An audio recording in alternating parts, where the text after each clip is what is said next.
can't believe there was ever a day when I accepted nerds in a form aside from Gummy Cluster. Truly the ideal method of delivery, don't you think?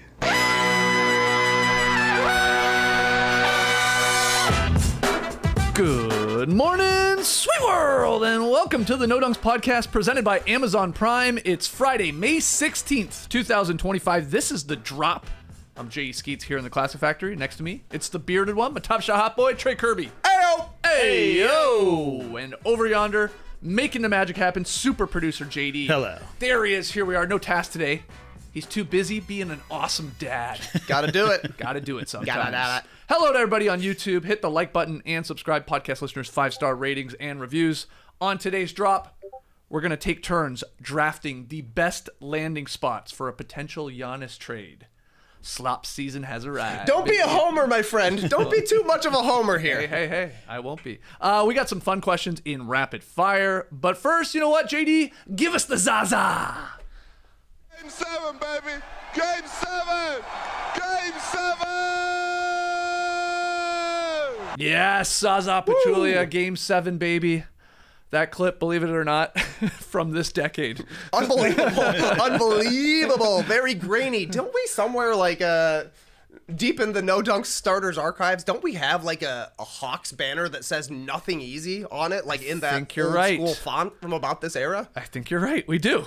I don't know where it is. No idea. Somewhere no, here it's in the garage. somebody's house or basement It's somewhere. amazing. That clip just gets grainier and grainier each Every year. year. Every Like, year. what's going on with the fidelity in that gonna be clip? Well, I one tape it pixel off eventually. of VCR every year. Oh, you have it on VHS? And every year it just degrades and degrades some more. It makes sense. I think it's part of its charm. The Game 7 baby clip from Zaza. Yeah, look, facing elimination at home, the Nuggets got a strong effort from a sick Jamal Murray and an awesome second half boost from reserve guard Julian Strawther. We had the Julian Strawther game here. They beat the Thunder. They force a Game 7 baby on Sunday afternoon, which is very exciting for people that love basketball. But let's get into this game. It was Jokic doing his part and Murray. And again, Strawther here as the Nuggets beat them 119-107. TK, your takeaways. Where to start, man? There is a lot of things to talk about in this game. Awesome game to watch. Tight throughout. But I guess we can go to the end of the second quarter, where the game really turned. OKC was on a bit of a run. The Nuggets had a huge first quarter, but OKC steadied themselves, took a lead with 2 minutes and 5 seconds left in the second quarter. Chet Holmgren hit a three, put the Thunder up 58-46. But then Shai Gilgeous-Alexander picked up a quick fourth foul. First time he's had 4 fouls in a playoff half since 2022. Hey. Something weird like that. Big time stat, but his absence for the last 2 minutes of that quarter allowed the Nuggets to go on a 12-0 run, and that just gave them life because it was like we had a huge outpouring of adrenaline, got off to a quick start, but we're down a little bit. But the Thunder just took their foot off the throat of the Denver Nuggets, and suddenly they had a little bit of hope coming back into the third quarter. I'm with you. Jamal Murray had an awesome game. The only time he looked sick was when he was on the bench. Otherwise, bouncing around out there. Yeah, there's that one shot of him with a towel over his head. Like as soon as he was subbed out, I was like, okay, this guy's sick. And then when he came on the court, I was like, this guy's sick. Because he was amazing from basically the jump. Close game throughout into the third quarter. And then Julian Strawther literally went off, maybe saved the Nuggets season. 8 points in 2 minutes, playing with confidence, hit a couple of threes. You could call it an alley-oop that he caught underneath the basket. He jumped, spun in the air, put up the layup. Huge. Not only was that major for the Nuggets scoring some points right there, but he kept playing into the fourth quarter. Went to the hoop, eventually got to the line, and him being out there, him being able to score, Murray playing well, it just allowed 90 seconds of extra rest for Nikola Jokic. A minute and a half, and it felt like a glorious minute and a half. He must have been on the bench, kicking back, sun tanning, dreaming of horses. He comes back in, instantly hits a three-pointer. Then he gets that cool one-hander with Shai Gilgeous-Alexander draped all over him, catches it one hand, spins to the hoop, super floater, knocks it down. They had a couple of little assists as well, including that beauty to Christian Brown underneath the no-looker. Oh. Great stuff. You thought he was throwing it to the corner. Oh my goodness, The defense yeah. was frozen. Nope, he does this whole thing where he just like flips it behind him. Yeah. The Nuggets have taken leads into the fourth quarter in games 4 and 5. and it went the wrong way. Yep. This time in the fourth quarter, they got a tiny extra bit of rest for Nikola Jokic. They were able to rest Murray in the fourth quarter as well, and it made all the difference. Outside of the last 2 minutes when it was like the Nuggets just wanted the game to end, so they were trying not to turn it over. They played really well, I thought, in the fourth quarter, and that was the difference in this game. Yeah, you brought up the two parts of this game, really, where it either got the Nuggets back into it or they took control. The end of that first half, massive, absolutely massive. Yeah, Dort hit the three right at the end of the first half to put them OKC up 3 to head into the locker room, but that was big because they were in the game. And then you said it. I think it's even more important, that run from Strawther. All 3 of those buckets from Strawther coming from Jamal Murray as well. He had that nice little bounce pass, like cross-court bounce pass for the first Strawther 3. The second one Jamal set up by attacking the paint, sort of went under the rim, found him in the corner. And then the third one was that crazy alley-oop, where, again, Strawther did a great job. He was in the corner, and he saw the space open inside the rim. Jamal whipped it in there, and all in one motion. Turned around, cool, put it in, very fluid. So that was huge because of what you said. They got Jokic more rest. And it was apparent, like he came back energized, ready to sort of close the door, unlike Game 5, where he played the entire second half. He looked gassed. Adelman said it after the game. He's like, I probably screwed up there. Like, I got to get these guys a little bit of rest. I know these games, like, you don't want to take them off, but if you can give them just, if it's 90 seconds extra, or we can use our timeouts to get a little more time. He brought that up as well. So great job by him, but huge play there from the second-year guard. And Strawther, a guy like we had barely talked about. He had done next to nothing. We gave him a little praise, I thought, for Game 5 because he came in and played 5 minutes and made one shot. And we're like, way to have confidence taking that one shot you made. So to go off there at the end of the third quarter was huge. High-fiving some dude in a purple bubble jacket. Apparently it's Peyton Watson's like maybe agent or something, or related to Watson. That's a swaggy agent, man. Yeah, I read something about that. I think he has some relation to Watson. I love when a role player's feeling it at home, big playoff game where they come out of nowhere, because he made some big plays, like even defensively, and he hit another shot in the fourth there. I love when they start high-fiving fans courtside. Totally, I mean, I feel like we would all do that because, like, we're not going to be the superstar of the superstar, but, like, you're like, give me a chance. Let me, like, swing a game, swing a quarter in a playoff series. And hell yeah, he was loving it. High-fiving, chest bumping everyone, going crazy because he maybe saved their season. A little bit. He maybe did. But Jamal Murray, you said, 25 points, 8 boards, 7 assists. This guy was sick for 24 hours. I do like the part where it's like, luckily he woke up early enough to get the IV fluids, to get the doctor there, to get the medication going. And he started the game with a 4-point play. So that was a great start. You're like, oh, God, this guy's sick. What type of Murray are we going to get here? But he was awesome. And he had some of just beautiful finishes inside, too. And like I said, filled out the box score. Jokic, 29, 14, and 8. Christian Brown, it gets lost, I think, in this game because of what Jokic did, what Murray did being sick, and then what Strawther did. But career playoff best, 23 points and 11 boards. 11 boards is Christian nuts. Brown, like, this is huge in a do-or-die game. So those 4 guys were like the stars there. While on the other side, Shai did his part, but got really little help. I mean, Cason Wallace I thought was good. Chet was pretty good, I thought. Chet was okay. He's more of a play finisher at this point in his career, for sure. Right, exactly. And he did that. But a lot of eyes, a lot of question marks around all-star Jalen Williams, who had 6 points on 3 of 16 shooting. And don't forget, he started the game 2 for 2. He hit a jumper when the zone was shown to them. Stepped right into it, hit a jumper to start the game, basically his first shot. And then he had one where he like exploded in transition, caught Denver by surprise. Nice finish at the rim. So what did he go after that? I'm not good at math, but 1 for 14 after that.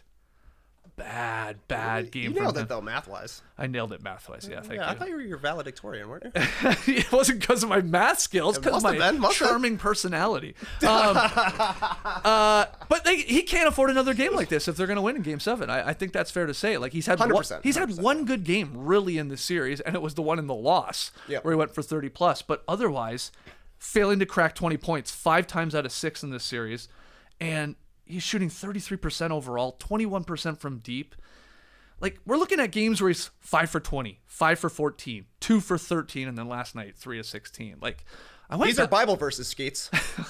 John 3:16, yeah. I know OKC prays before every game.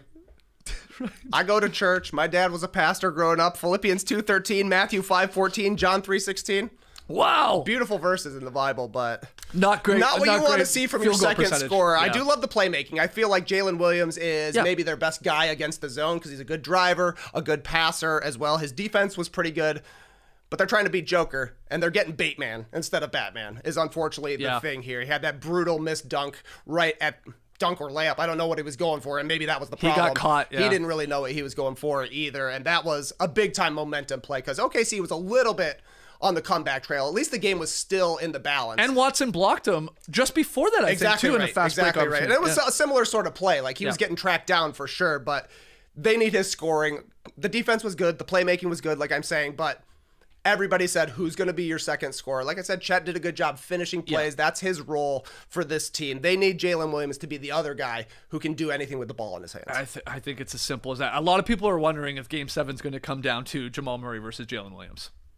Like, who has the better game between the two? Because you feel a lot of confidence in Jokic, obviously filling the box score, doing his thing. Be it what's he going to do? Between 30 and 40 points probably, and probably around 15 to 20 rebounds, and then all the assists. Okay, Shai's been pretty damn good. You can usually put him in pen for 31 points plus, so you feel good about that. So it may come down to the Robins there, like you said. A little bit. It might be that, and then maybe who's like the wild card factor? Who's your Strawther, or who's is Dort was the guy. Dort in Game 5? Is there like suddenly a Wiggins game where he just hits his threes when he's out there? So this is the fun of Game 7. But bad J-Dub series, and it sucks because like he had a bad series last year, but then he comes into the regular season, turns into a better player. Yep. Obviously instrumental in 68 wins. He's an all-star for the first time. I think he's going to be named to an all-NBA team, probably a third team. But this again, like at the biggest moments, and it's so funny. Like it's like you can do all this stuff in the regular season, man. You can be incredible, and then you have a 5 or 6 game stretch in the biggest moments, obviously against a team that won a couple years ago. And you lay an egg in a couple of them, it's like people are like, you're dead to me. It's like exactly. ooh. Like, people are drooling just waiting for this guy to have a bad game. They're like, how could he possibly be reposting videos on TikTok an hour before the game? Then go do this. know. I'm not calling him J-Dub anymore if they're not going to win.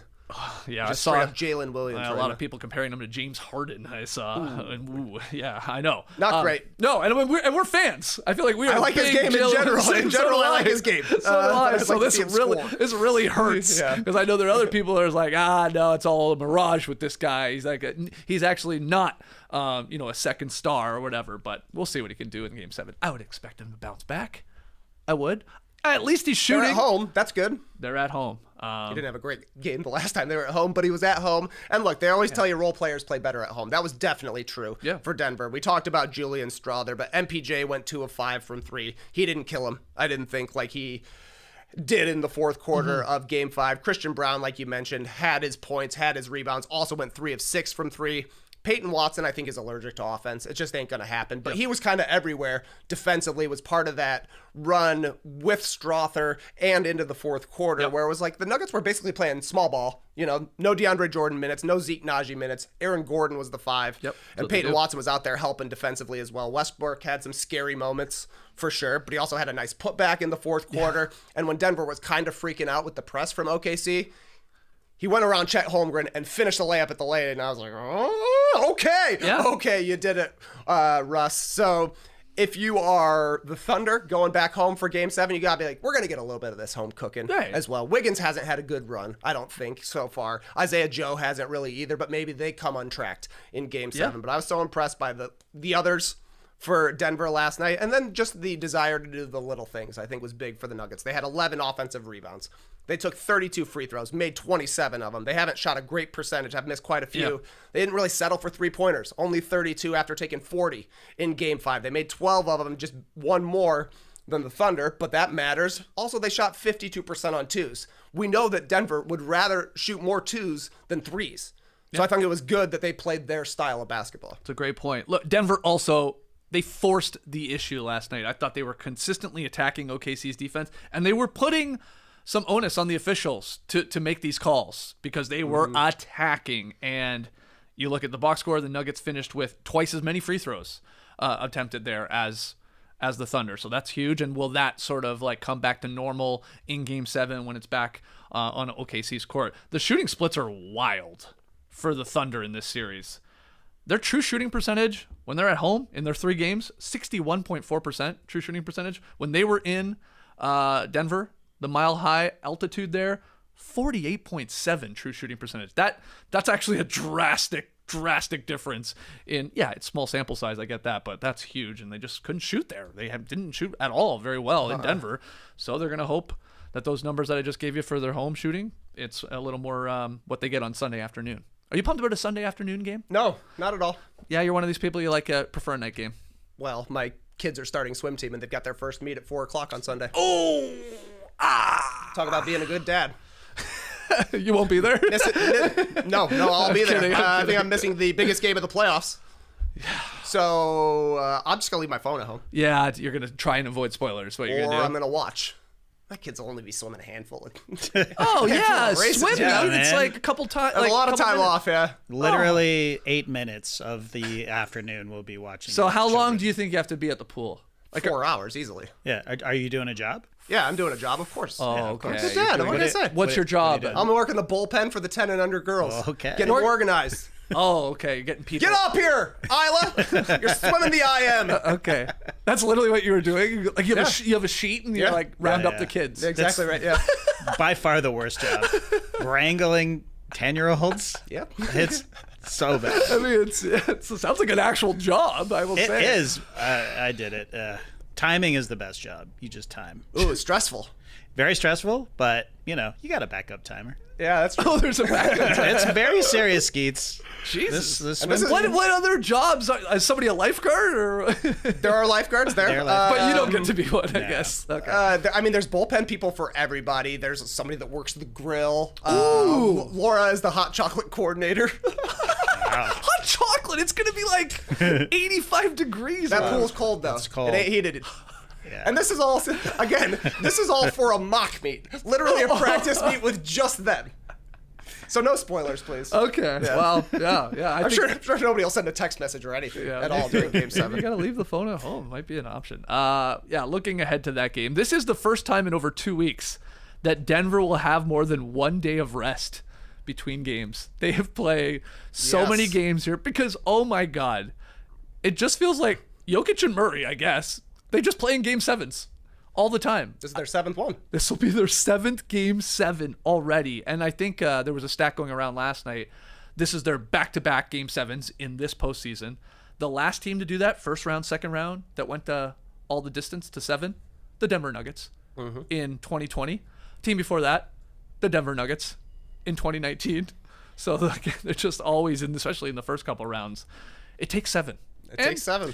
I mean, a lot of us thought this would go the distance, this series. It felt pretty close. And yeah, there were opportunities for, I could argue, both sides to have won this in less than 7 games. But Totally. here I we feel are. both teams are probably like, this should be over already. I think so. So we'll see. The extra rest, I think, is interesting because, like Jamal Murray, he was sick. Is he going to be healthier come Sunday? Or is he going to be less healthy come Sunday? Right. Who knows where he is on his illness progression. I'm also a little like, what's up with Aaron Gordon's hamstring? Yeah, he was grabbing that late in that Had game. that turnover late in the fourth quarter, came up lame, kind of like grabbing at the bottom of his butt, top of his hamstring. Yeah. Not the greatest place you want to see a guy go, and they subbed him out. But then I listened to a few podcasts this morning. Nobody mentioned it at all. I haven't seen anything. He insisted he'll be fine for Game 7. surely he's going to gut it out. But I think so. I mean, they need him at full strength, and hamstrings are weird. It's like, if you're not playing, that's awesome because it's going to get better. And if you are playing, it's probably going to get worse. Yeah. So we'll see how that holds up, but at least he's got a couple of days in between.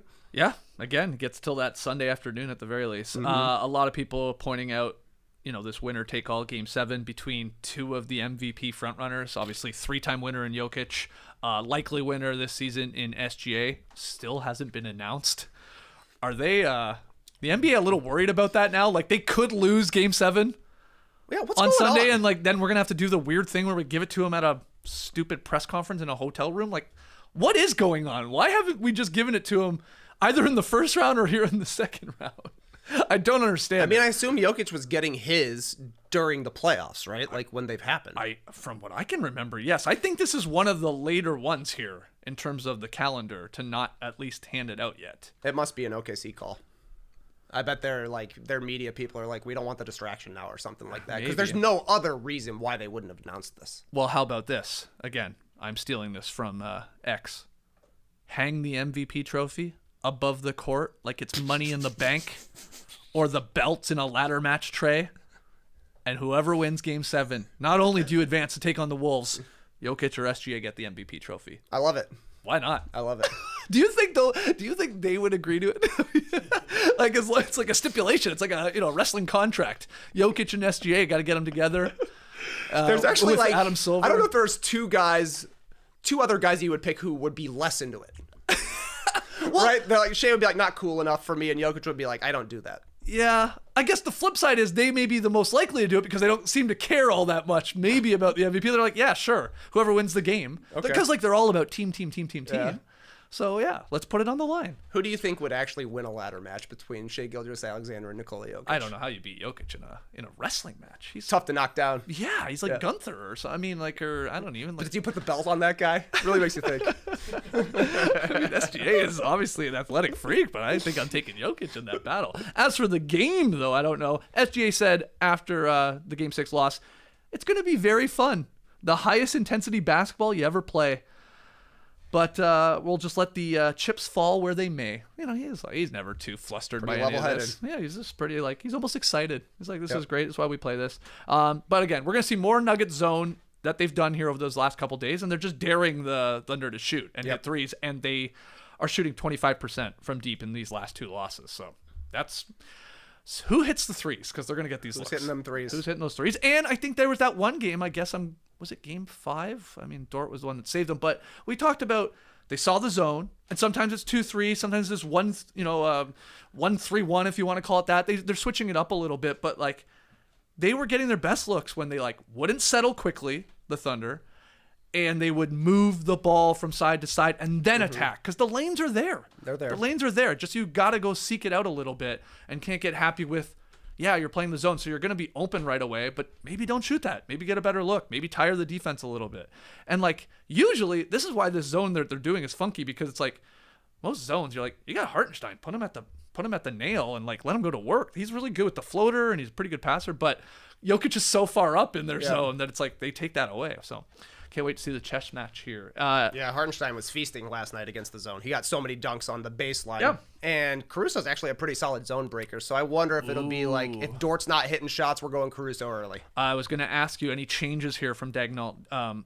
Do they even start Caruso? You think maybe you stick with Dort and you just see quickly what you got going and then maybe go to Alex?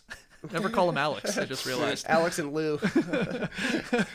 Wait, those are the hosts of the Hello and Welcome podcast. Yeah, Alex and Lou. Wow, that's pretty funny. Yeah, I don't know. I mean, Dort saved the day, no doubt. The last time they played in OKC, so back home, maybe they give him the start, and then just if it's not happening, Caruso is the guy. Maybe he gets the third quarter start. I just assume he'll play a whole bunch of minutes. He's also so good defensively against Jokic specifically. Got a couple of steals on him last night, and he just does a good job of staying up underneath him and is a strong dude, just like Dort is. But Dort does most of his damage on the perimeter defensively. So we'll see what they do. I also think it would be good for OKC to really pressure the ball handlers for the Thunder or for Denver and really try and wear out Jamal Murray. That's good, yeah. Make Aaron Gordon be the guy that has to bring up the ball, test his hamstring, see how he's feeling, because part of it was definitely Denver hoping the game was over with 2 minutes left, but they didn't look good handling the pressure against OKC last night, I didn't think. And the crowd is going to be lit there in OKC on Sunday afternoon. Any other random notes from this one before we get our official Game 7 predictions on record, even though I know where you're going because I know what you predicted in the series. But anyway, any other random notes? That last three-pointer that Lou Dort hit at the end of the second quarter, end of the first half, great call by Tim Legler, who said it's a 24-foot shot, but it travels 1.5 miles because the dude shoots it way up and way down. So high. He shoots moonballs, that guy. Yes, he does. That Game 5, a couple of those were scraping the ceiling. Yeah, for sure. Speaking of Tim Legler, man, he's a great analyst. He is great. He is killing it right now on the call. Just super informative, of course. He keeps his, points short and sweet. Gets in, gets out. He's not a rambler.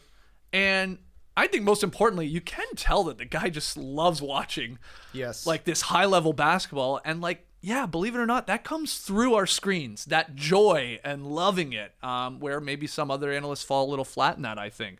So I thought he was great on this, and he's been pretty good his entire run when he gets his moments here. And it was Dave Pash. Yeah. As the Yeah, they were play-by-play guy with solid. him. I thought they were very good. Very, very good. My only other random note from the game is I sort of slipped it in earlier. Casey Wallace did have a nice stretch there. Yes. And he needs to be included on any conversation where we talk about the fastest guys in the league.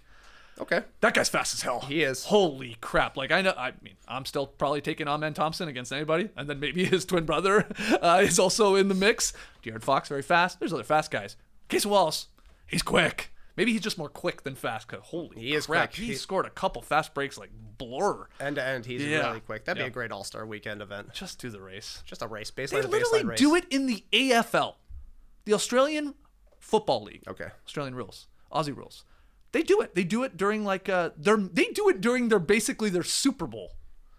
They get all the other teams like fastest guys, line them up, and they have a race. I swear to God, it's awesome. Cool. Yeah. so Actually they should cool. do this at All-Star Weekend. You're sure. Yeah, they should absolutely do that. I was distracting myself, unfortunately, in the fourth quarter a little bit, trying to come up with a jam-based nickname for Julian Strawther. Because I'm like, Strawther, A, sounds kind of like Smuckers, and B, has the first 5 letters of strawberry in it. So there's got to be something there. They also play in Ball Arena, which is like you're using it to make jam if Yeah. you're making jam at home. I don't know what it is. Julian Jam Jar was all I could come up with. And that's almost as bad as Pacer Lanch. Yeah, Pacer Lanch got a lot of blowback. Yeah, a lot of blowback. But I think Julian Jam Jar is going to go over pretty good. Yeah. Julian Jam Jar from the corner. All right, well, let's open that up to everybody. We'll get some help here from people in the stream team and podcast listeners. What's something, I guess, jam, strawberry related with the Ball Arena angle with Strawther. I also had one awesome no call. It was in the third quarter. Jokic blocks Chet Holmgren at the rim. Great block. Outlets it to Murray with an absolute bullet pass. Great finish by Murray. Starts on the left, finishes on the right. And then he goes to the ref. He's like, and one! Screaming at him. And the ref is just like, No, you're probably right. It was an and one, so I'm not going to call you for a technical. Yeah. Enjoy your 2 points and not getting the technical foul. I thought that was well done. It was great. That's what they should do. That's what it's like. Yeah. Hey, I messed up.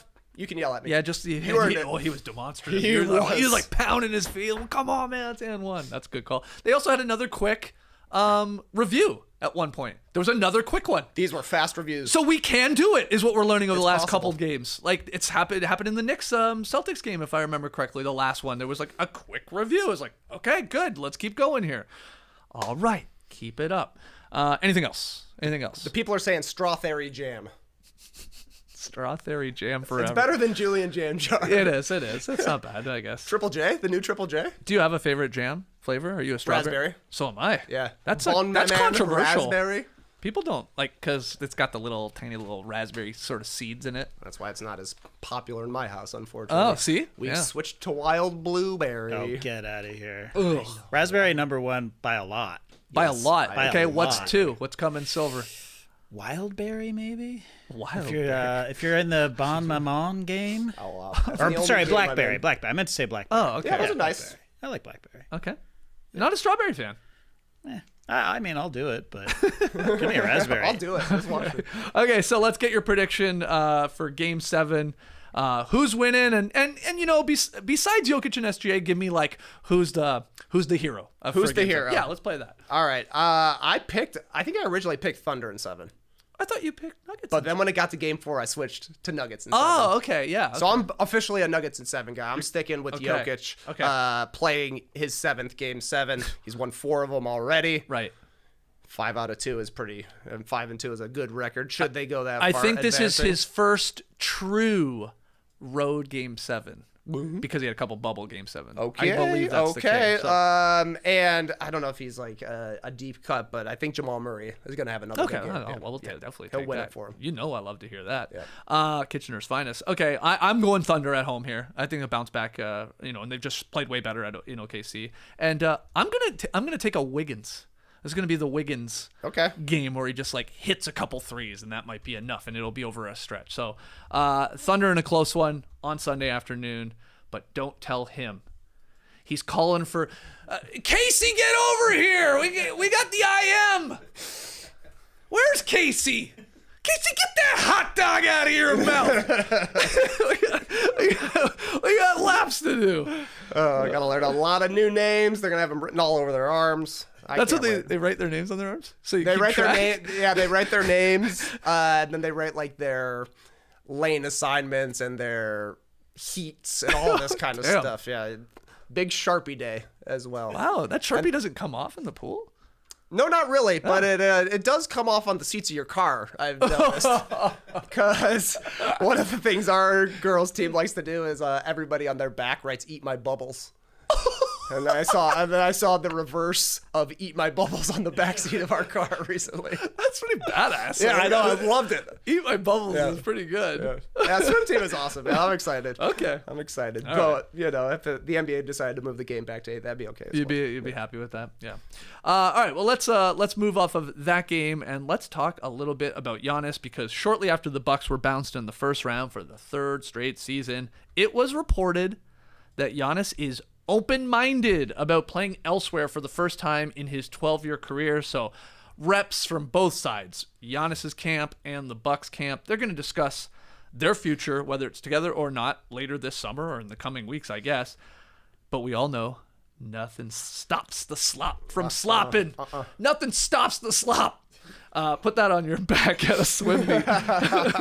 Ooh, actually, don't do that. So thought it'd be fun if we drafted some potential landing spots as the Greek Freak here weighs his options. And we can speak in generalities for now. Like, I mean, you can pitch your trade, package if you want, but it's just more like the idea of like, where makes sense? Who has the pieces? Where would he maybe want to go and all that, right? So that's what we're doing here. It basically should be realistic enough. And the fact is, I guess all 29 teams should be in the Giannis sweepstakes. Now, whether all of them can be or of course will be is another question. But let's do it here. Drafting the best landing spots for Giannis. Let's do 3 rounds. Let's say you go first, and then we'll go back and forth and talk it out. All right, number 1 pick. Favorite place I would like to see Giannis other than Milwaukee, the San Antonio Spurs. Okay, number 1 on my list as well. Oh, how could it not be? Wemby and Giannis. Me likey. The coolest possible front court you could put together. I don't know, maybe in NBA history. You've got one guy that's 7'5" who shoots 40% from 3. You got another guy who's 7 feet who shoots 60% from 2. Yeah. They're both awesome defensively. Giannis isn't quite at his defensive player of the year peak that he was in the past, but put him next to Wemby, who will eventually win some defensive player of the years when he is able to finish seasons.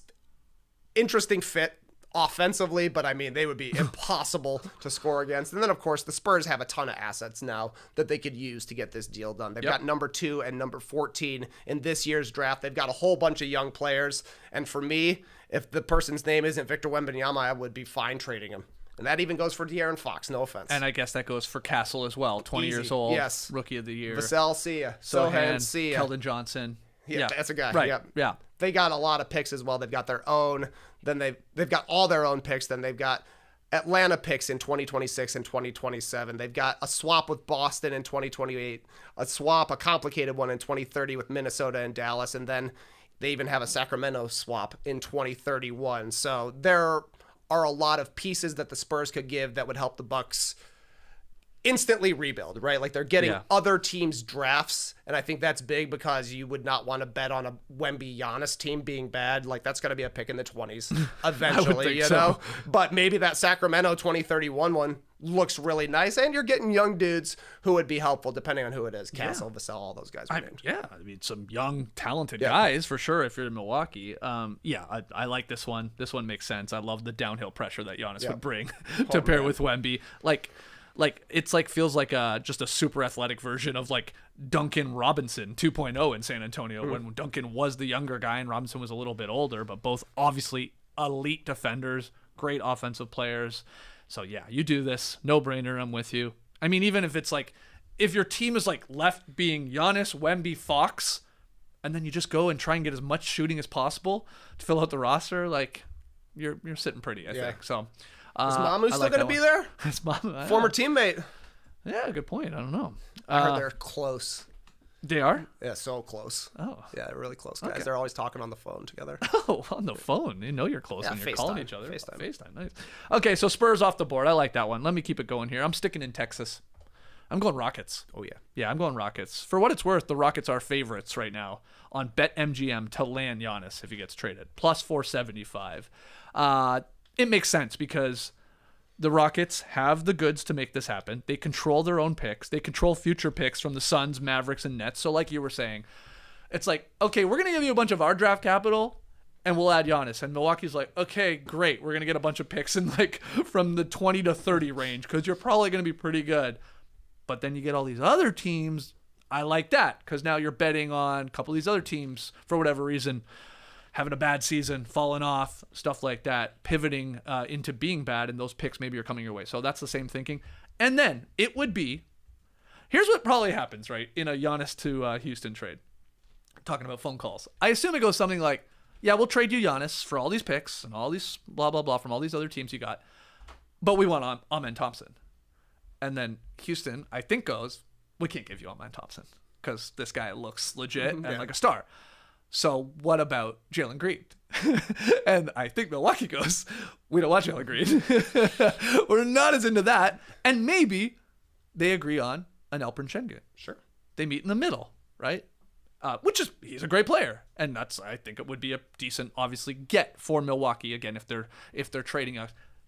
And then in addition, you do have Tari Eason. You do have Jabari Smith Jr. You do have Cam Whitmore, who has shown flashes. You have Reed Shepherd, who is the number 3 pick. Obviously, wasn't much of a role for him this year. So, like, you get a pretty good-looking deal. You have this team option still possibility with Van Vliet to make salary caps work. To make the matching salary is what I meant work. So, the Rockets, it makes sense. And we've heard, Kevin Durant sweepstakes, Devin Booker sweepstakes, whatever other superstar. You're not going to do better than the Giannis as the superstar. So if you've like done it well and you've accumulated all this young talent and all these picks, like that's the move you do, I think. Whether or not the Bucks want Şengün or Jalen Green, I guess. I kind of think Jalen Green would have to be in the trade from a salary standpoint. But they have so many guys that it's like, if you're the Bucks, you could talk yourself, I think, into either Şengün or I think you're right, Amen would be the guy that they would want. But obviously that would be the guy Houston would want to keep as well. Though, I mean, a Şengün and Giannis frontcourt, that's pretty nice. The thing with the Rockets is they have so many good young players and also so many vets who are still around that if they trade a few young guys, the cupboard's not empty. It's not like Giannis is going to a decimated team if there's no Şengün around or if there's no Amen Thompson around. Like, there's enough pieces that they can still field a really good team, and obviously Giannis takes them to the next level. Yeah. So I like that one too. Those are the top 2 teams. Yeah. Sure. My one pause with, I guess, keeping Şengün and obviously him not being a part of the trade is like, a lot of shooting there from your bigs and Şengün and Giannis, so you're gonna have to, like, obviously, and even Amen Thompson, if we're being, if these are your 3 guys, you got no shooting really in your forward spot. So that's maybe why I could see him being included. But Rockets just make sense. Again, these are just like, we're talking out potential landing spots. Okay, San Antonio, Houston off the board. Are you gonna go with the trifecta in Texas here with Dallas or? They didn't make my list. Okay. I know there's ways they could do it. Yeah, but it's like you're trading Nico Harrison's favorite players to make it happen. I don't think it's gonna go. Okay. There's another team on this list that maybe you'll take him, but I literally can't send Giannis to the Thunder. I can't do it. I hate it. So I'm switching. I might get there later. I'm changing up here. I'm going with the Brooklyn Nets, even though I don't like it for Giannis at all. Like, this would be going to a worse situation, I do believe, than Milwaukee is in right now. There's just not a lot of good young players to trade away from Brooklyn. It's Cam Johnson probably available, or they would want him in the trade. I think Milwaukee would. Cam Thomas, I'm not a big fan, but there are probably some people that are. Nick Claxton as well. Day'Ron Sharpe. Like, these are definitely a step down from the San Antonio, Houston young players, but they got a whole bunch of picks they can offer. Number 8, 19, 26, and 27 in this year's draft alone. Nobody wants 4 picks in the same draft, really, but who knows? You move them around, that kind of stuff. They've also got 2027 picks from New York. They got a protection one from Philadelphia. Then they've got really complicated protection draft picks available in 28, 29, and 2031, which is a year that seems made up to me at this point. Nonetheless, the Nets also do have cap space, so they can save the Bucks some money, and then also bring in some Giannis-led pieces, right? Like, figure out how to build around him. Like I'm saying, I'm not a big fan of this for Giannis specifically, but I can see maybe the Bucks being like, we love the picks that they have to offer. That's what we're going with. Yeah, according to the New York Post, Brian Lewis, the Nets have long been amassing capital with hopes of acquiring Giannis. Right. And look, you add Giannis to this team, I mean, almost it feels like any team, or at least a team that wasn't in the postseason, it feels like an automatic 15 to 20 more wins. Yeah. If Giannis is healthy and playing for you. But yeah, you're right about the return. The player's return is it's sort of gross for Giannis. It's all future first round picks, with 13 of them being tradable. What it does check though, Giannis to the Nets, is, well, does he want to play in a big market? He does.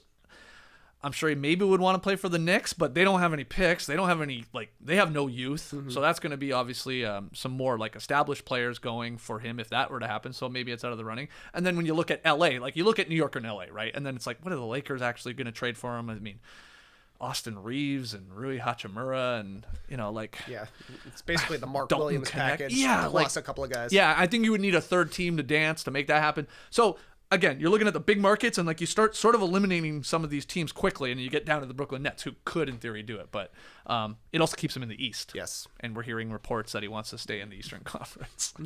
Which, I mean, sure, if you want to help your chances to win another title, which he says that's what he wants. This is the whole point of this, if leaving Milwaukee, is to give him a chance to win a second title.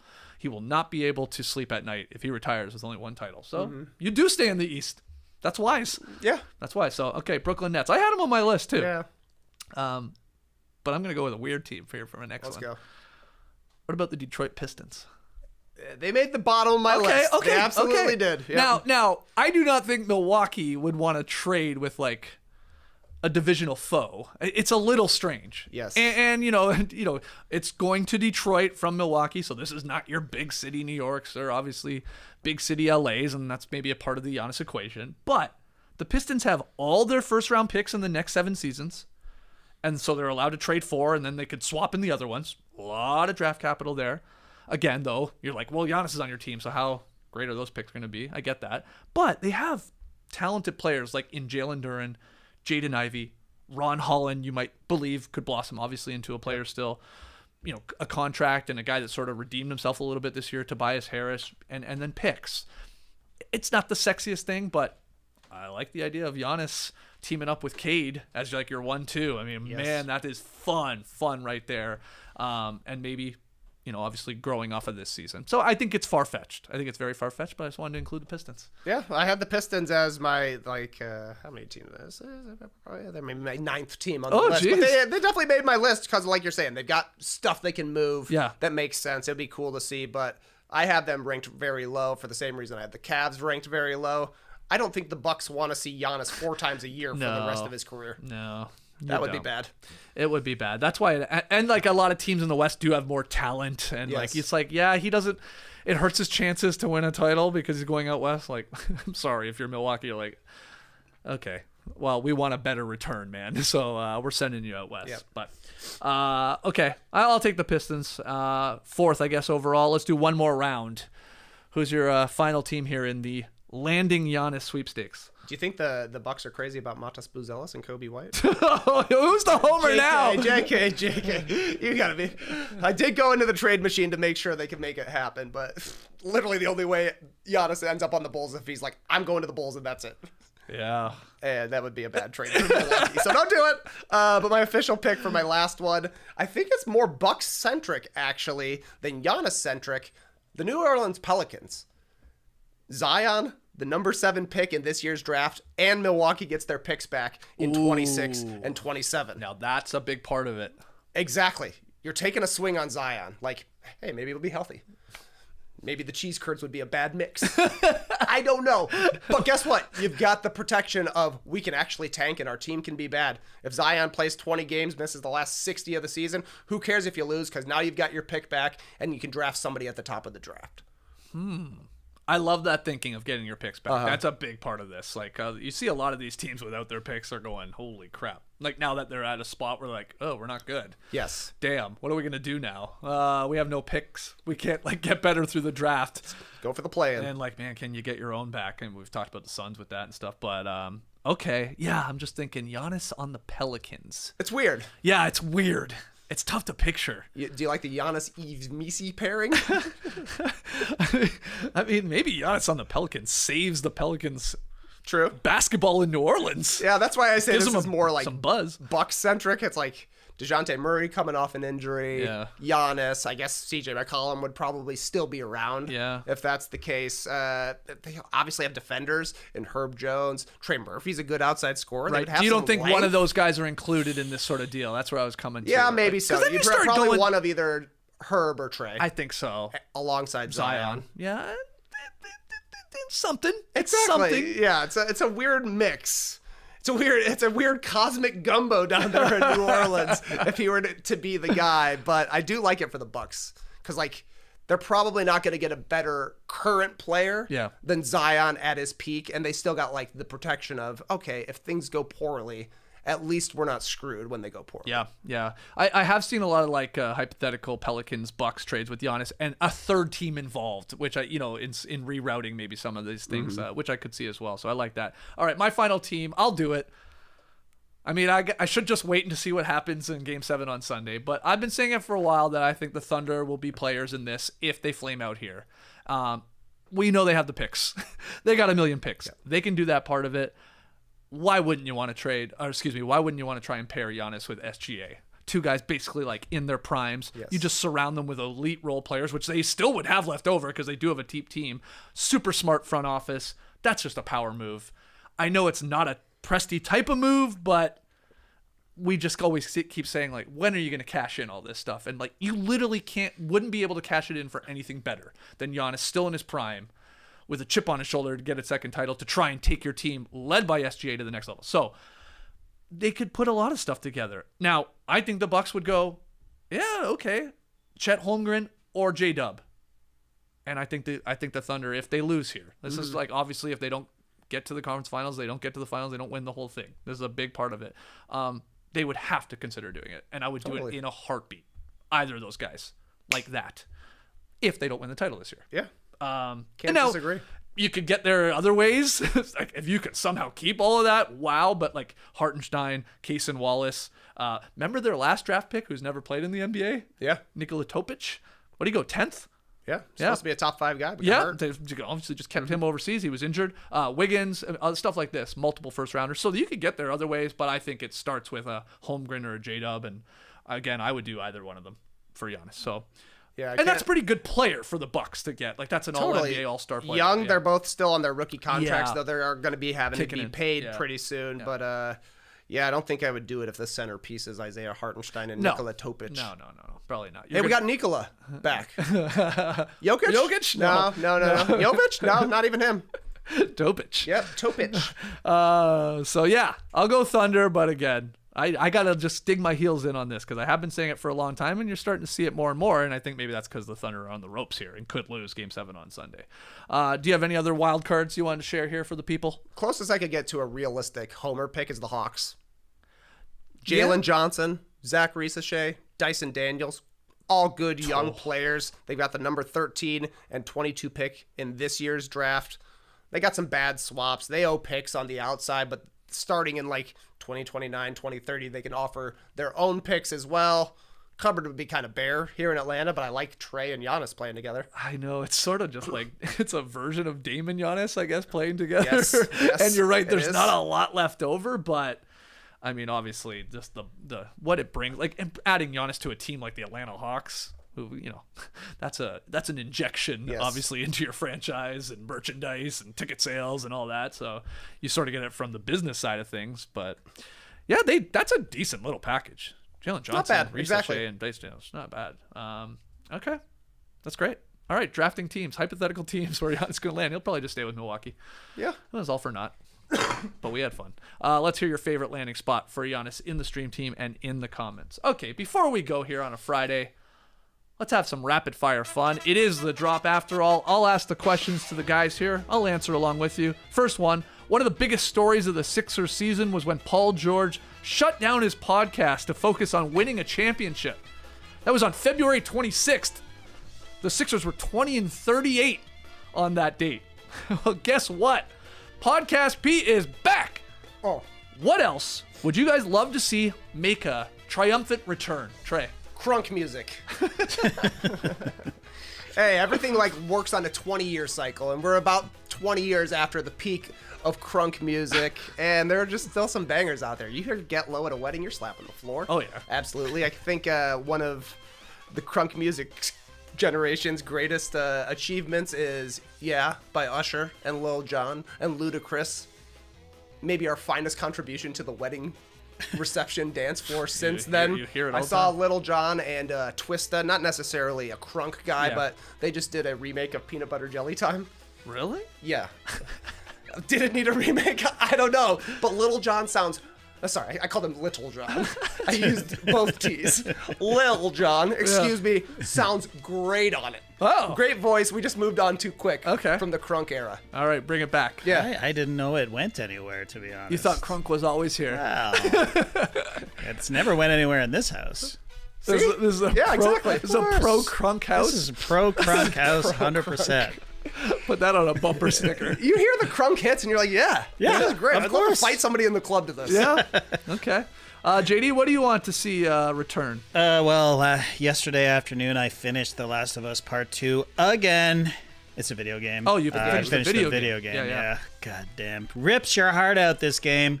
No spoilers. But no spoilers. But that was released in 2020. I played it 3 times. I'm ready for another Naughty Dog experience. It's coming. Okay. The next they're not doing Last of Us Part 3, I don't think. Why not? Well, it kind of ends perfectly. Oh, okay. But I mean, they could. I wish they would. But things end. Let's move on with our lives.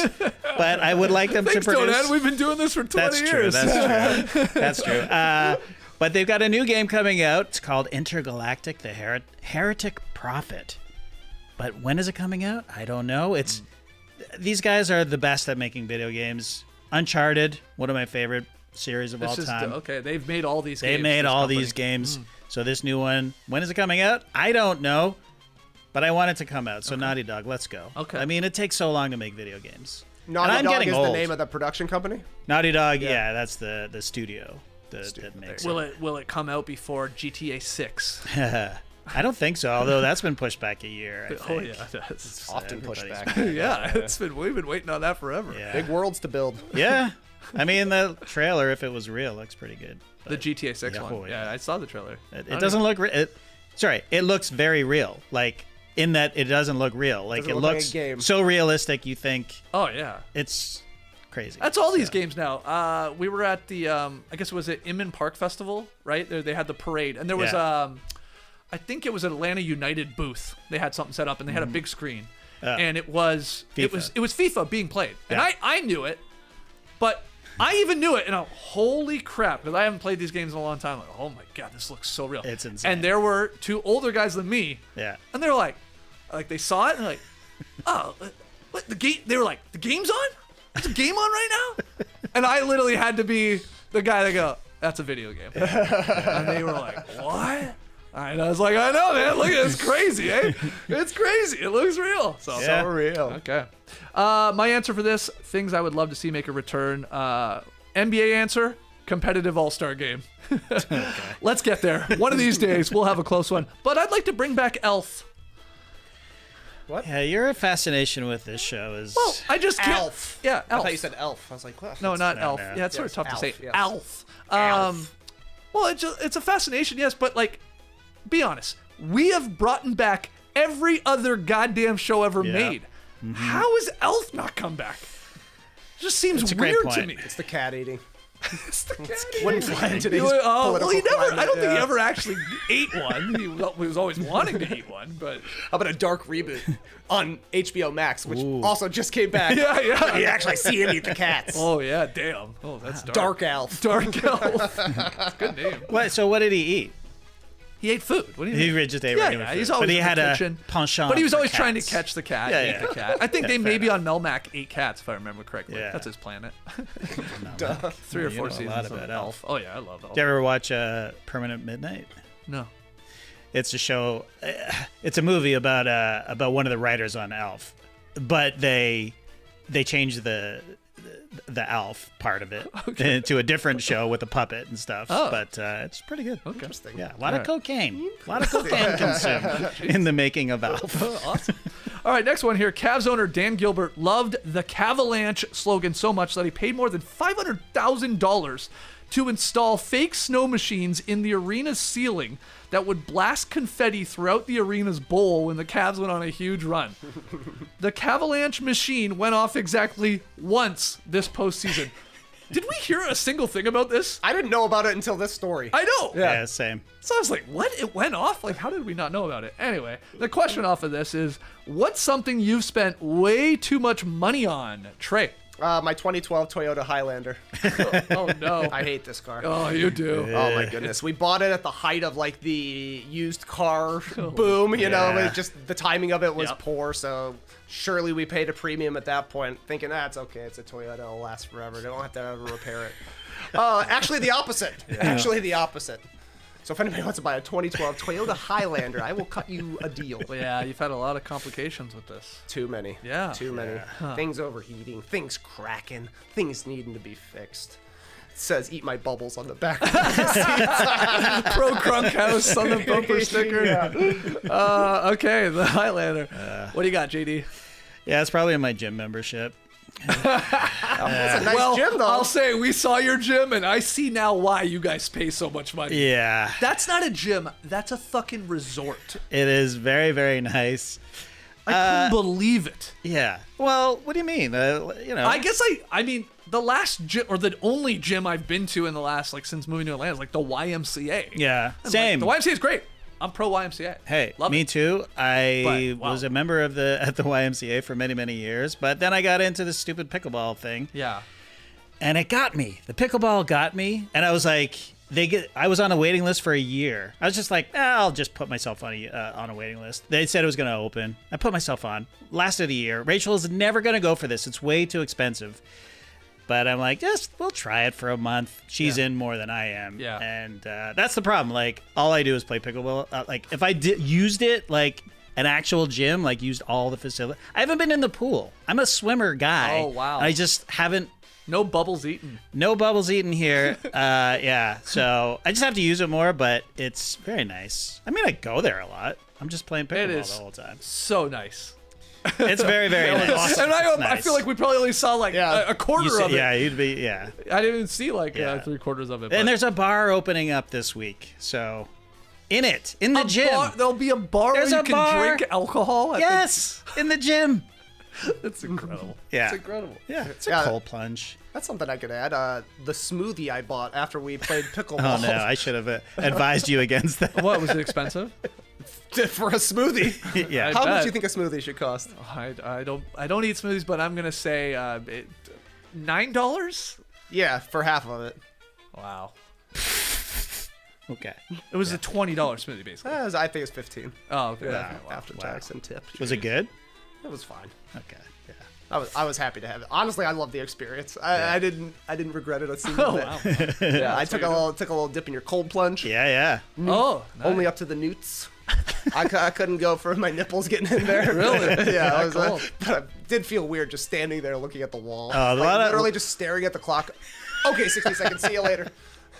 Wow. I did 1 second yesterday, but head under. Now, see, that's nice. Head under. Head under, yeah, I yeah. need to do that. That's too scary. I want to because I come out of the sauna, I'm like drenched with sweat. It's like I want to be in there for 1 second Yeah, and then yeah. I get out. That's It's very amazing. refreshing. Oh, it is. What's something I've spent way too much money on? My answer for this is, for a good, I don't know, 10 to 15 years of my life, warranties. Oh man. I was one of those suckers. I was. Warranty on everything. Yeah. Oh, yeah, better get the warranty. Oh, yeah, something could break. It could break. Yeah. Better get the warranty. Yeah, it could break. Yeah, it's stupid. And then I finally wised up. Yeah. Took me way too long, though. Again, the problem is warranties, like, for someone like me, where I think worst case scenario with everything. Right. That's why I'm like a planner, and I'm like, I'm usually ready for anything. Because I'm thinking, what's the worst thing that can happen? I'm going to buy this. I'm going to take it home. It's going to break immediately. That's like I think that way. I'm just like I think of the worst thing possible is going to happen, and then I go through it in my head. So a warranty, like they get me so easy, but Nora was like, "You gotta stop doing this." Like I'm the stupid guy that's like, you buy a flight, and then they're like, "Yeah, you want trip protection?" Yeah. For $60, and I'd be like, "Oh man, maybe should might want to get it." I'm kind of the same way. I know, but I've stopped it now. The last time I did it was our trip to Europe. I lost my luggage for a week. Lost it in Amsterdam. I got it a week later. A full week later. I was on vacation in Europe, and I got it a week later in London, and I tried to make a claim, and it's so fucking impossible. Well, that's the thing. So it's like a waste of time. What's the point? It's a waste of time. Waste time and money. Exactly. Because even when something happens where the warranty should be covered, you're not going to. Yeah, exactly. Such a scam. So Warranties. I gotta show up for my people here. Apple Care does warranties right. Okay. Apple Care is worth it. Because those do always break. I agree. And you go and you're like, I need a new AirPod. They're like, okay, here you go. See you later. Okay, well that's good. Yeah. Okay. I believe I have that one as well. Or I did. I guess it's expired that one's now. Unfortunately good. I am due for a new phone, so I guess I should get it. Maybe I'll get it.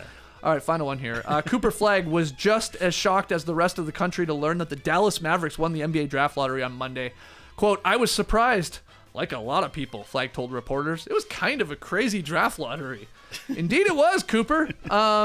Any good lottery stories to share? I know this is a weird question, but like either yourself or someone you know when it comes to any sort of lottery. Got anything? No. Oh, you don't know anyone that's like... I guess I actually do. Once you mentioned it, Laura's family, long before I ever met her, like her grandfather won the lottery with his brothers. Wow. And do we know how much? Like big money or Millions. Oh, like 9 million. Okay, I would call that big money. That's pretty good. Wow, that's nuts. So it's like a Powerball type thing. I guess so. Like I don't know. Like I said, it was long before I was ever in the picture. That's maybe exciting. not. Maybe we had met in high school. I don't know. Okay. But one time I called into a radio station and won tickets to a circus. Okay. Wow. It felt like a random chance. And that was, you didn't have to, it wasn't a trivia question or I don't anything. remember doing anything but calling in. Just hey, we're looking for caller number 7 to go to the circus on Friday night. Also, I grew up like in a hometown of 6,000 people, so I can't imagine how filling the circus was. I wasn't really battling to keep people out, so they're probably like, "Oh, sweet, somebody called." Do you remember anything from that night at the circus? No. Literally, no, I don't. They probably had elephants. I'm guessing clowns were there. Probably. No, did they have elephants? Why would you bring elephants to Plano, Illinois?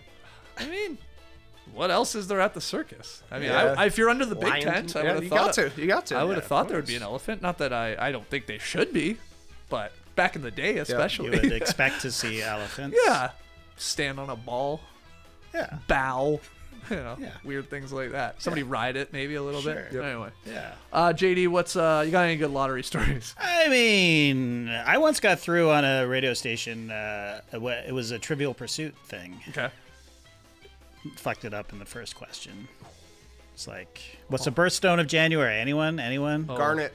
Yeah, you would have got it. Nice.